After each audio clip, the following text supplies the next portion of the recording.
prendre pour opérer. En question principale, je reconnais maintenant le député d'Hochelaga-Maisonneuve. On l'écoute. Merci, Mme la Présidente. Ce matin, les parents du Québec restent à la maison avec les enfants à cause de la tempête. Lundi, ils vont devoir rester à la maison encore, mais cette fois-ci, ça va être à cause de la CAQ. Pourquoi? Parce que les éducatrices en CPE seront en grève. Une troisième journée de grève en presque autant de semaines parce qu'elles demandent qu'on valorise leur travail à sa juste valeur, parce qu'elles veulent des meilleures conditions pour les tout-petits. Depuis que je suis responsable du dossier famille, je fais le tour des acteurs du terrain. La solution, tout le monde la connaît, valoriser le travail des éducatrices. Elles étaient nos anges gardiens pendant la pandémie, dont on soulignera bientôt les 5 ans, mais vous les avez obligés à faire la grève pour sauver le réseau en 2021 et vous vous obligez encore à faire la grève encore pour sauver le réseau. Mais ça, sauver le réseau, Mme la Présidente, c'est pas supposé être la job des employés et des cadres, c'est supposé être la job du gouvernement, c'est supposé être la job de la ministre. Dans le fond, Mme la Présidente, ma question est simple et je mets au défi la ministre d'y répondre sans utiliser ces beaux tableaux. Comment le gouvernement de la CAQ va s'y prendre pour sauver le réseau des CPE sans payer les éducatrices au moins aussi cher que chez Costco? La réponse de la présidente du Conseil du Trésor.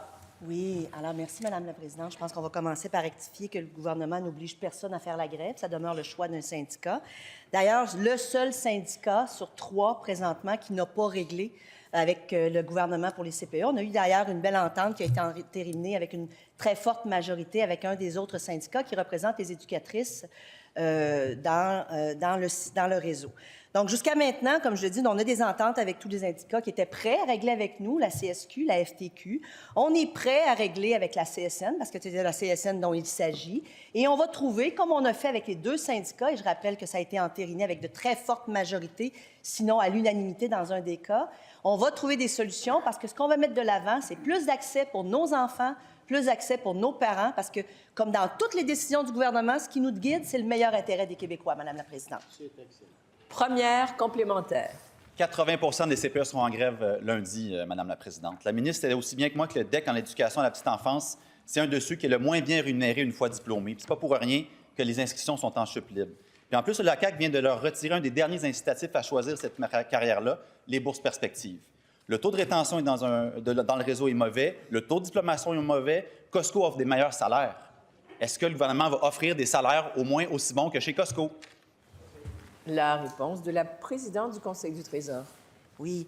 Merci, Madame la Présidente. Je pense qu'il faut rappeler aussi que cette ronde de négociations-là se cumule à la ronde précédente, où nous avons fait un bond sans précédent, d'ailleurs qui a été salué par l'ensemble des syndicats qui représentent les CPE au Québec comme étant historique, c'est-à-dire un bond de 18 sur 3 ans dans la dernière négociation.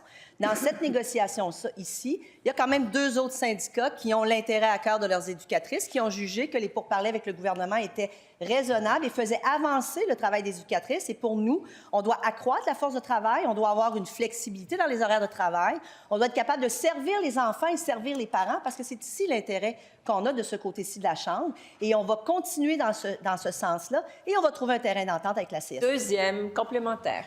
Le gouvernement promet des nouvelles places, mais qu'est-ce qui va se passer avec ces nouvelles places-là? Parce qu'elles vont être vides, parce qu'il n'y en aura pas d'éducatrices pour venir les occuper, ces places-là. Les CPE, c'est un joyau québécois qui faisait l'envie à travers le monde. Bien, il est en dérive, le réseau. Tout le monde le reconnaît, sauf la CAQ, puis je le dis parce que j'ai énormément de respect pour les travailleuses qui sont dans notre réseau de CPE. Est-ce que la CAQ va mettre une offre décente sur la table? Est-ce que la CAQ va payer le monde du Québec au moins aussi cher que chez Costco? La réponse de la présidente du Conseil du Trésor. Oui. Bien, je trouve ça un peu particulier de mon collègue de l'autre bord de la Chambre. C'est un peu réducteur pour les 2 syndicats, la FTQ et la CSQ, qui a réglé avec le gouvernement. Et pour les membres de ces 2 autres syndicats qui ont non seulement jugé que les pourparlers, l'entente de principe qui a été entérinée avec le gouvernement était décente, mais qu'elle était suffisamment acceptable et performante pour qu'on puisse l'adopter presque à l'unanimité. Donc, elle est faite dans l'intérêt d'abord des enfants, dans l'intérêt des parents, et on va trouver avec la CSN, ils ont des enjeux de disparité régionale, on va trouver des solutions qui vont aussi convenir à leurs membres, mais la CSN doit être prête à régler comme les 2 autres l'étaient.